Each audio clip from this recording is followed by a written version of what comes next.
Good morning, good afternoon, good evening, and welcome to Bwtm Sports Gaming.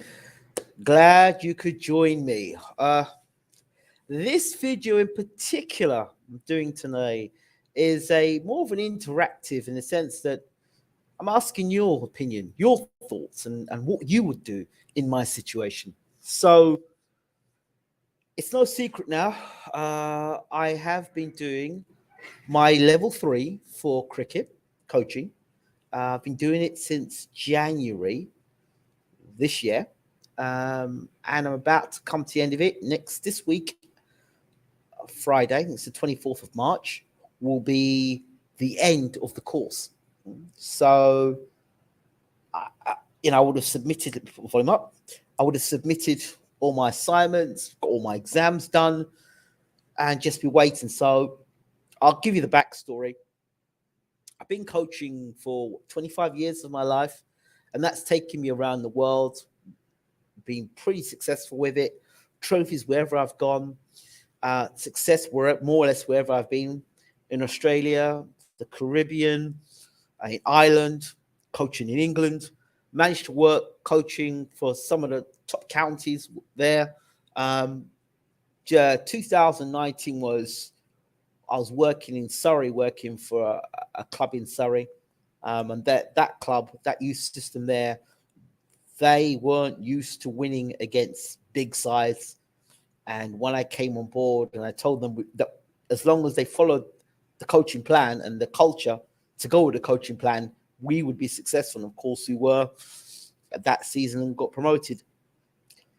Then we had COVID, and then I sort of moved to Nigeria, and I ended up working as a state coach. So I don't know, 11 million, 12 million people in that state alone in Nigeria. So again, success came with that, winning under 17s level, winning with the female side. But again, you can't really quite compare like Nigeria, with all due respect, because like they ranked 32 in the world. They're mainly only playing 2020 cricket. Whereas in England, it's normal for us to play 40, 50 over cricket. But the opportunity to do development work with, African players from scratch and build them and get our players to get the attention. Whilst I was building a team locally or where I live, some of those young people, or the majority of those young people, were able to play in the cricket league. And they were able to meet Sepp Blatter for cricket would be like, his name is William Glenwright. He's the global development officer for cricket. Just the top man in cricket. And he was able to meet the young people that I'd been coaching, and they're playing part of a league. The thing is, this level 3 course. So with a level 3, you are able to coach not just at county level, but you can go and coach at some countries. A level 3 gets you the opportunity to coach internationally. That's the level at which an international, for international coaching. See, for me, I am now, once I get that level 3, I'm still coaching. I don't know quite what to do, because I've been out of the country. I've been out of England for a while. And it will just be, I'm in like a sort of dilemma. Do I come back and do I just work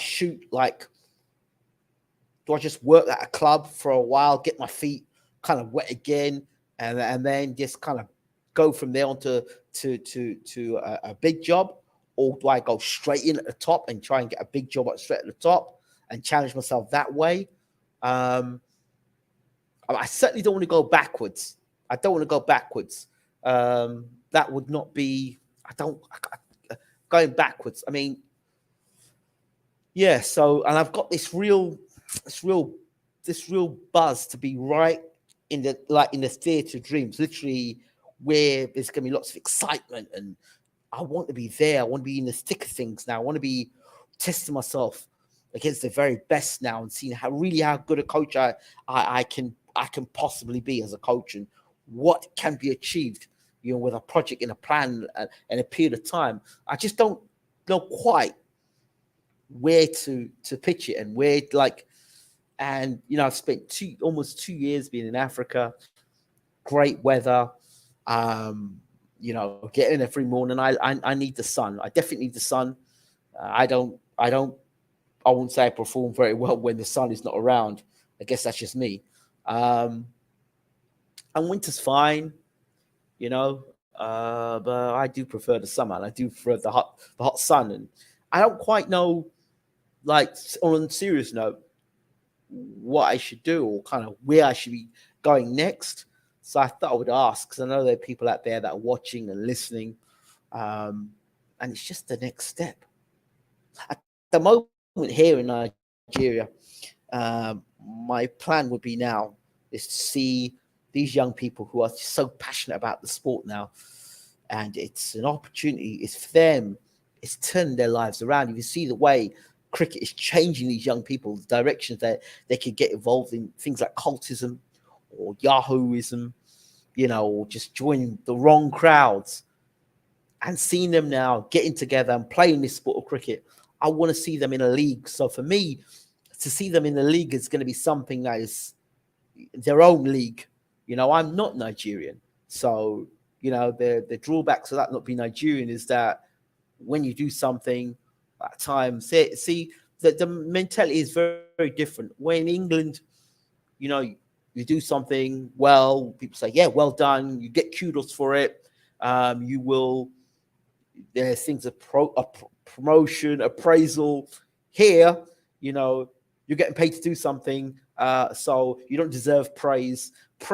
Appraisal, well done is just not in the vocabulary or in the mindset. It is, you should be doing it because you're getting paid. And that's not a mindset that I've pretty boded well with, but it's a mindset I have had to adapt to and deal with. It's made me stronger internally, but I am under no illusion. I love what I do, but it's very limited what I can do here. They don't have the facilities here. For example, you don't have indoor facilities. You don't have like pitches that are cut.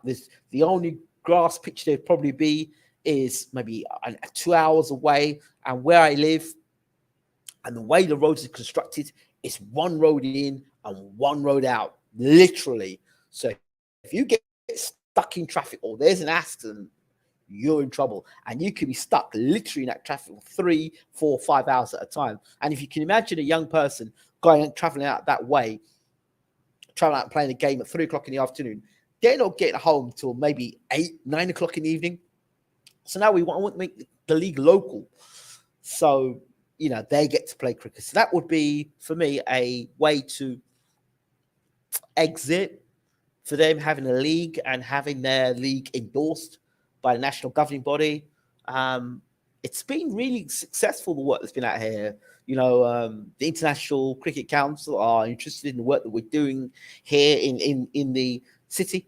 I'm the only person in the city that's actually doing cricket coaching, apart from the coaches now I've been developing over the last year. They're now going to school. So you're looking at a population of 1.5 million people here, plus that didn't know about cricket.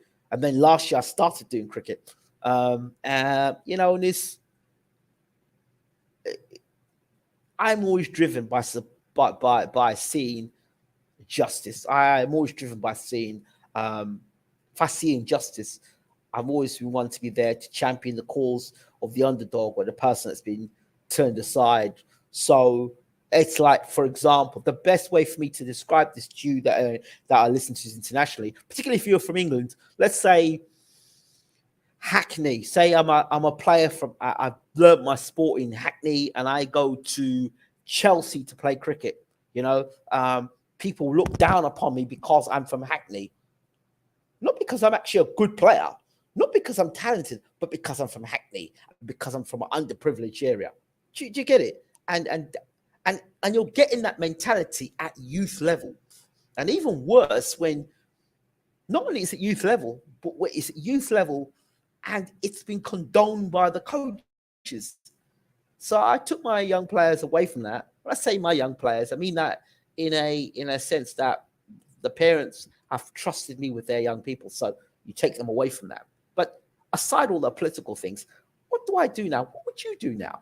Where would you go? Where would you pitch yourself?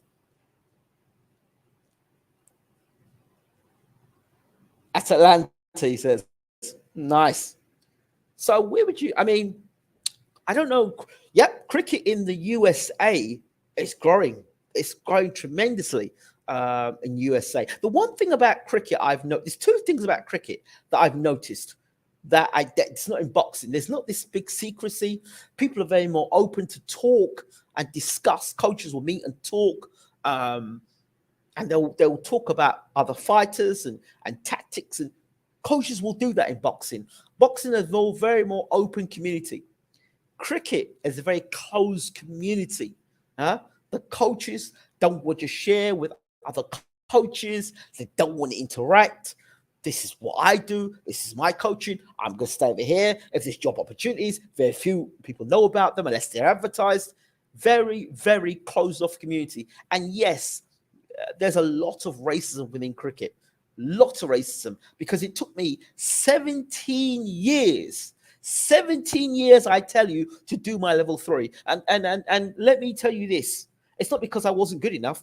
If I was good enough to have players put through to the county system and play for the county, you better know that I'm good enough a coach. If I was good enough to be left at Lords alone with 12 other coaches, to be the head coach, to look after those other coaches and all those young people coming in all day to provide entertainment and a safe environment, you better know that I was a good enough coach. You know, to be a representative for Middlesex when they did the super sports tournament where it's 16 of the best players in the world, Shahid Afridi, Muralitharan. It's what legends of the game. Shavag. Who else was there? There were so many quality players that were there, international, top of their game.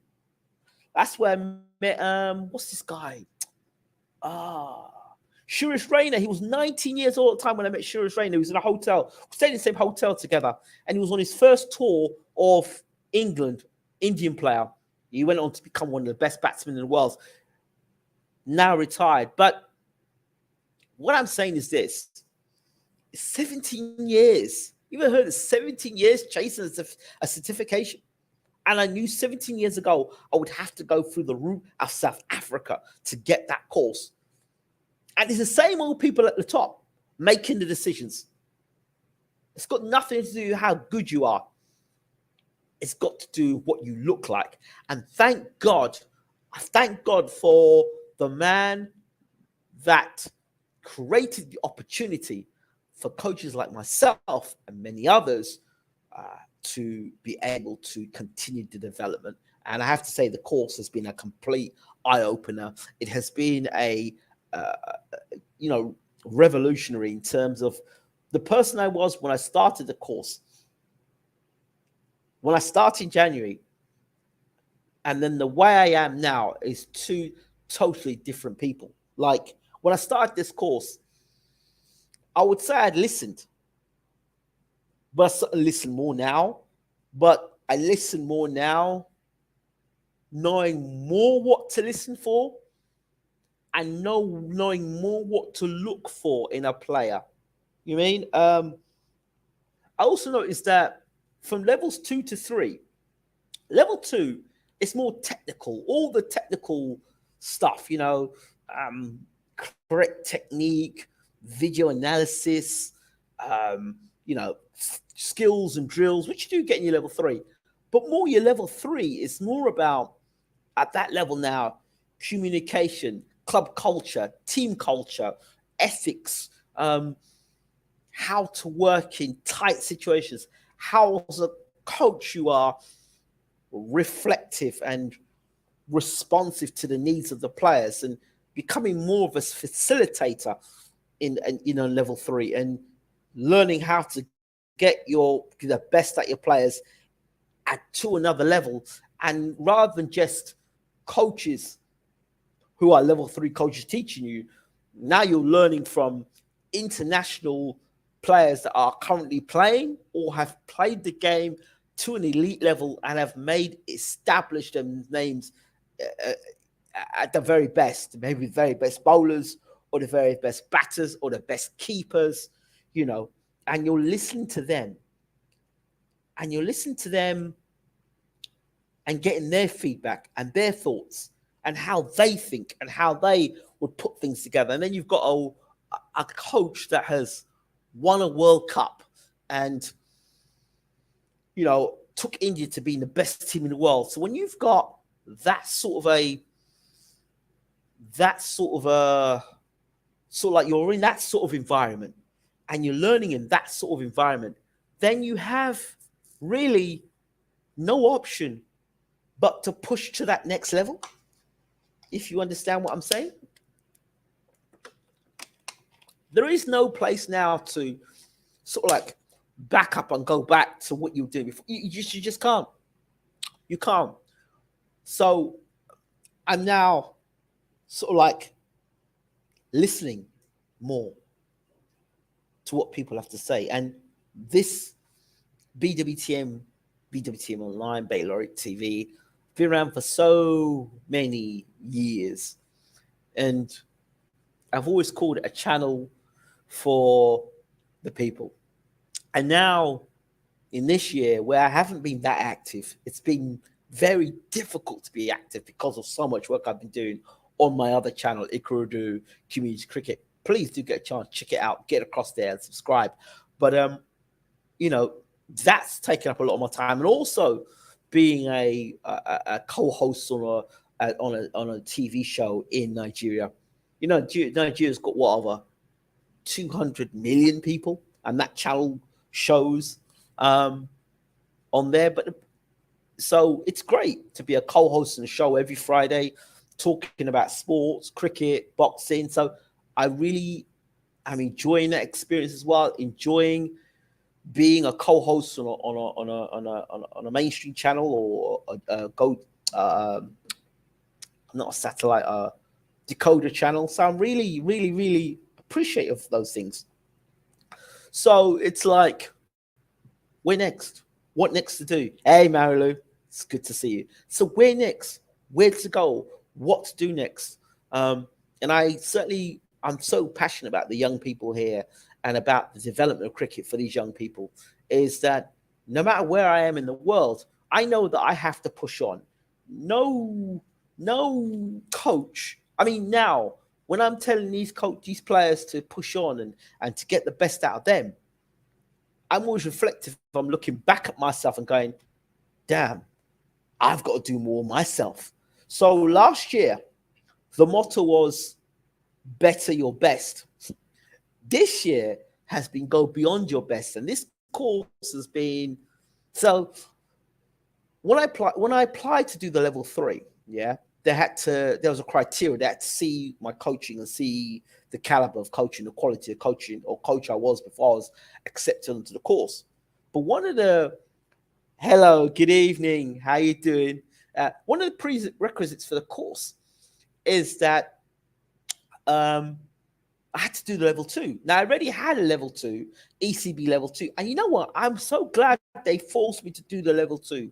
I had a level 2, and I did my level 2. My second level 2, there was an ECB level 2, which was brilliant. It taught, you got your technical stuff, and you had to demonstrate to get the ball to swing one way, get the ball to swing another way, spin the ball one way, spin the ball that another way, by a guy that I know didn't like me. He didn't like me for a start. He did not like me, right? I can tell you he didn't like me, right?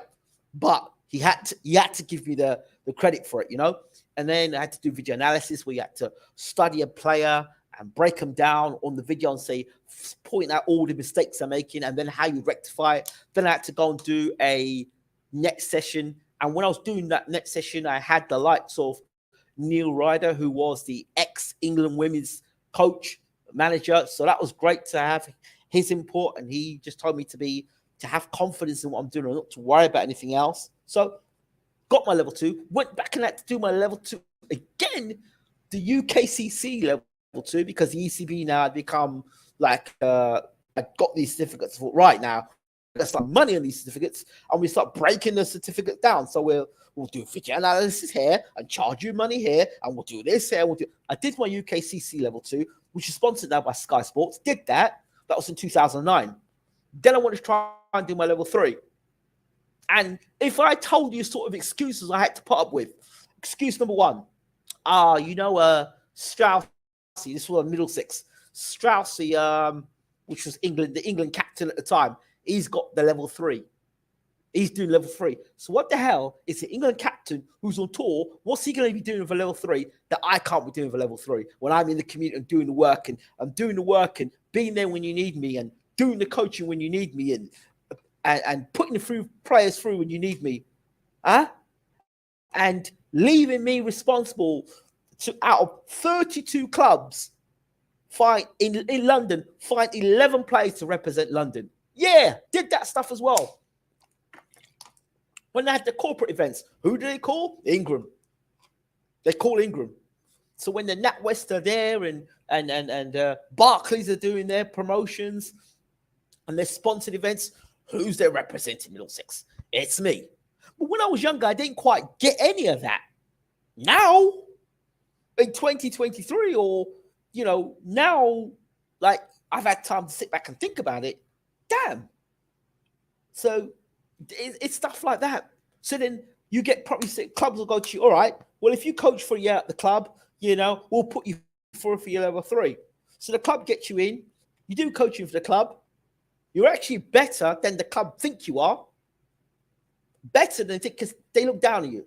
They're better than you think you are. They end up winning a title, then they're put in a situation. So they don't come through to put you through for your level 3. But they're players who've never played any county cricket, get submitted by myself to play for the county. And I don't do the checks for the players. I don't do the checks. Somebody else out there does the checks. And guess what? Their parents come back and say, thank you for getting my son or my daughter prepared to play county cricket. So you tell me, why am I not doing level 3? Why? So 17 years later, it's disgusting. The ECB are talking about how they're going to try and repair things, racism in cricket. Well, one of the ways they can correct it is by making their higher level. You think about this. If you want to become a doctor or a nurse or a barrister or a solicitor or even a scientist, you go to university, you apply, do your qualifications, you qualify. That's how it goes. Football, similar. I know that they don't have many black football coaches, football managers in England in the Premiership. That's another conversation for another day. But they've had black coaches work for England previously. So that's my point. But cricket now, you have to be fortunate to not only know somebody who's going to put you through to do the level 3, but two, you have to get their approval. And if you're trying to get approval from somebody who doesn't look like people that look like you, it ain't happening. And bearing in mind, cricket in England, can't talk about the Caribbean or in Nigeria, because in Nigeria, I was in here 2 years, and coaches were telling me, we're going to get a level 1. We're going to do our level 1. And I'm looking at them going, I can help you get a level 2 here. I can actually help you. I can show you. I've got a certificate course. I can show you how to get your level 2. No, we're going to wait for the ICC to give us our level 1. They still haven't got it. So if we're at that stage in Nigeria, and here's me waiting for my level 3, it's never going to happen. Not going to happen. So I was fortunate enough to get my do my level 3 in South Africa. I've had to do my 2 and my 3 back to back. which is great because it's got me updated to 2023. The thing is, the fortunate thing I've had over those people who were between 2000 and like 2009 onwards, I would say is because of my media work, I was able to learn from some of the best coaches in the world. It might not have been cricket, but in boxing, I learned so much about mentality and spotting weaknesses and repetitive actions and things that make people successful. So when you do, I've been doing all these interviews and talking to all these successful fighters and undisputed champions and people who from the start and have gone through and come. It's not just about doing the interview, it's understanding their mindset and doing interviews and being mentored by people like Uncle Bashir and talking to Peter Fury and watching these people in action up close. It's such great wisdom to learn and absorb other coaches at work with such experience, which has helped me so much. So now, like now on this level 3 course, there's a lot of me going, and then they're actually saying in the level 3 course that they're saying that players, particularly when they're 16, 17, 18, they should be cross-playing sports. So not just playing cricket, they should go and play other sports, football, basketball, because it makes them more agile. And cricket is very much a very insular sport. So the sport is very behind the world in terms of development, advancement, way coaches train, the way coaches interact. So would you believe a sport like boxing is probably far more interactive and far more progressive than a sport like cricket? I would never have thought it. But now, looking at it from the standpoint of watching how coaches interact with their fighters and watching dynamics behind the scenes, it's made me think, wow, so much. And there was a point in time that I would have loved to have got involved in the sport of boxing and go into maybe promotions and management and maybe even becoming a trainer. And maybe somewhere down the line I may still do that because I think I've got something to offer the sport. But if I'm going to do that, I want to finish off this thing in cricket because I feel as if there's just something I just haven't. I just haven't hit that sweet spot yet, you know? So 17 years of walking around, and I tell you something, the 17 years, like when I'm now doing this course, the mental bondage or the mental health, the mental challenges I face, like, oh, you're not good enough. No, I am good enough because I've sent these players notice. Well, if you're good enough, you've done your level 3 already. Why is it taking you 17 years? All these things that you're being attacked while you're doing your course. And then the first time I did the first exam I did, and I must have got like 78, and the pass mark was 80. And it took me like, I'm not word of like, it took me about 3 to 5, no, it took me 5 days before I went back on the computer again to go back and do the course, to go back and do that exam. And then I got 86%. And because the pass mark is 80, so they score high for level 3. I don't think myself, because of my mindset. And yet, through those 17 years, I was always trying to prove a point to those people who never really cared for me that I was good enough. You understand? Because, you want to show, it's like doing the work, but not having the certification to show it. So there's 25 years experience now.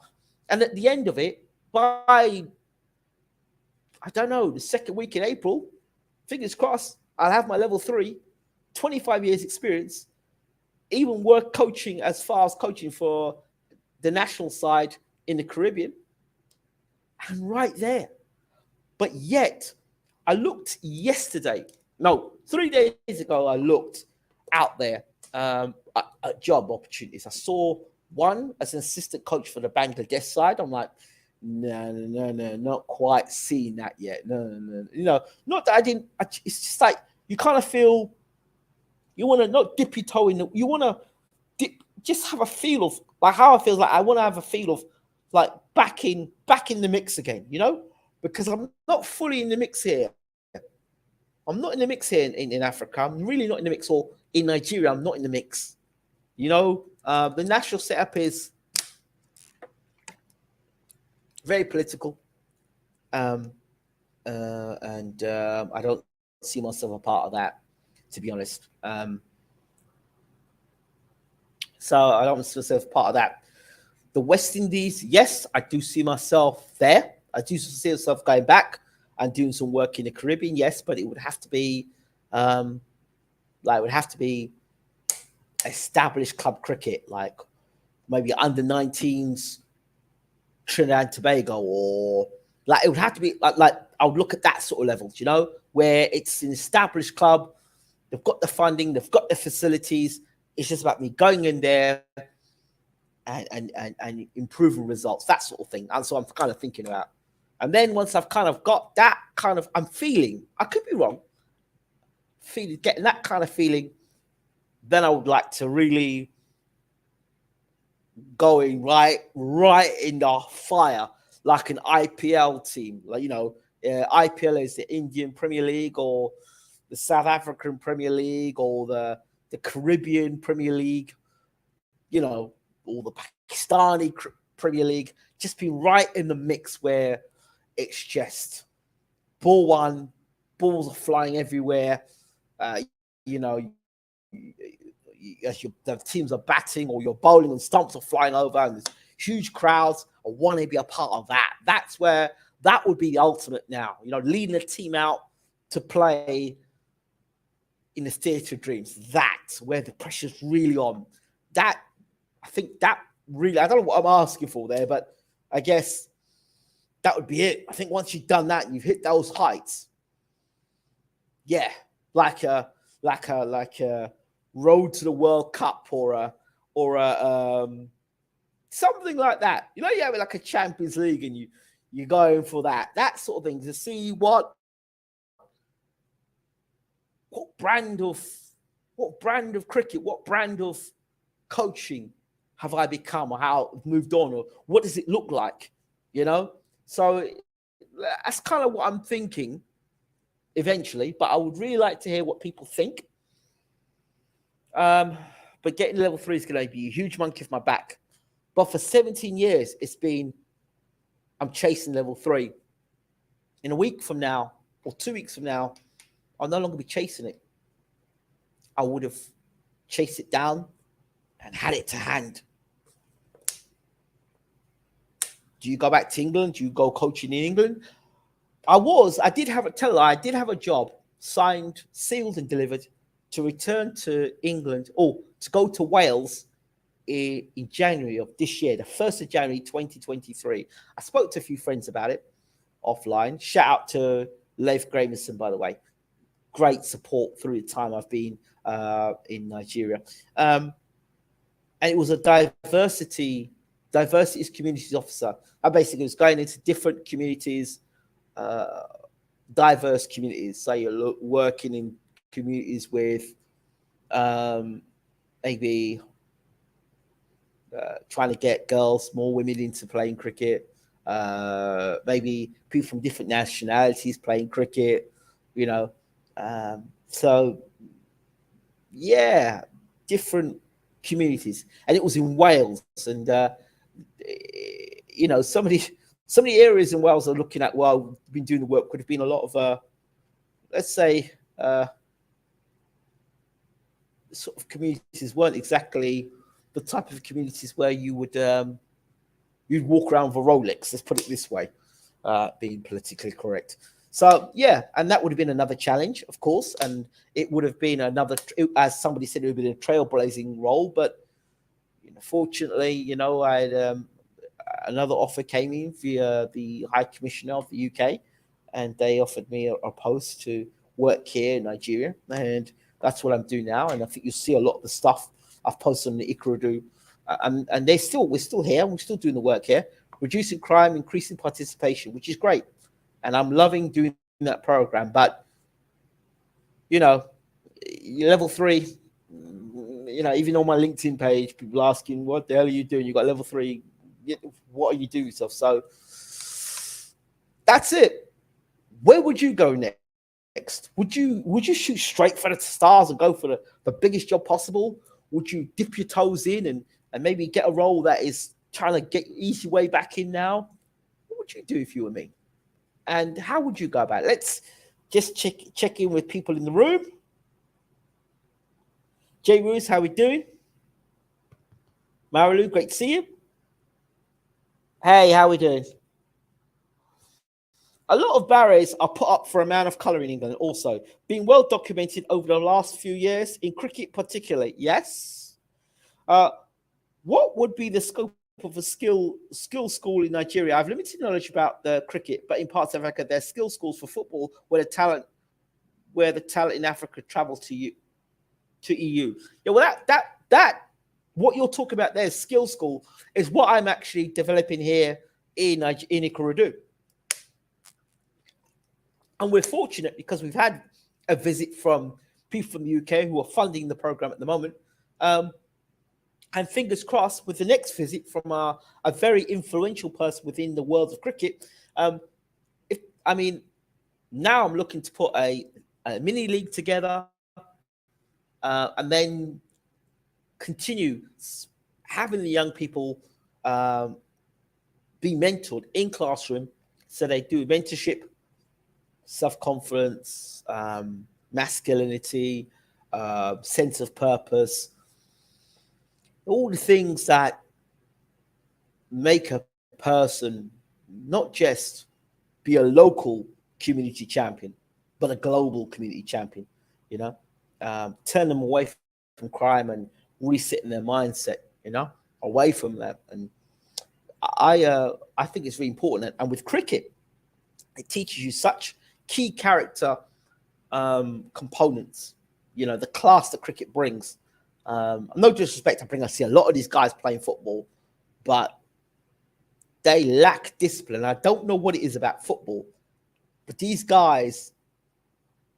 a lot of these guys playing football, they don't have any discipline. And you just watch it by the way they talk, the way they act. I don't understand how you could play a sport that needs discipline, but yet be so indisciplined. I don't get it. Whereas you can see the transfer, but maybe it's the coach.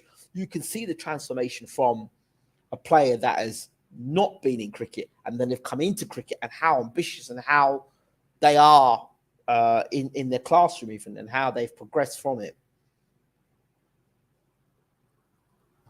For trials, etc. Yes, well, that's what I would like to do, to build that bridge, build that bridge, so young people can travel from Africa to the UK or Africa to the United States and get them to play sport. Yeah, that's what I would love to continue to do. I would love to do that. Did the West Indies win today? I don't know if they won today. I'm sorry. I've not been watching, to be honest. Yeah. But if you want to talk about the West Indies, Fidel Edwards, the fast bowler, is currently on the same course as myself. Legendary fast bowler for the West Indies. He's now retired, but yeah, Fidel Edwards. Shout out, I was always a fan of you, Fidel, and loved your fast bowling. He's on course. That teaches sort of quality people. So the next course up is the level 4, which is what they call the master coach. And the master coach, there are very, very, very, very few master coaches. And the master coach course coach, from what I understand, is about $3,500. Yeah. So accessibility. That's why these courses there's certain people that can do the courses. And the accessibility course, when you do level 4, now you're working directly with the main man, World Cup winning coach. I spoke to the coach twice via live conference calls. And he was commenting on my coaching. He was very impressed with it in terms of what I was feeding back to him about how there's certain scenarios they gave us, and we just put that together. So I had to we put the scenario together, and then I had to respond in how I would have tackled the situation as a coach. So yeah. So that's it for me. Before I go on any further, please do leave your comments in the comment section or email me. I would love to hear your thoughts on it. I've dropped this video out there, and let me know your thoughts. Would you jump straight into the deep end? Would you spend more time out in Nigeria and maybe spend another year developing cricketers in Nigeria? Would you work outside of Nigeria but then send funding back to Nigeria? What would you do? Would you jump straight into and try and aim for an international spot? Love to know your thoughts. Thank you once again. Don't forget to rate, subscribe, and leave your comments. This is Bwtm Sports. We're out. Thanks for listening.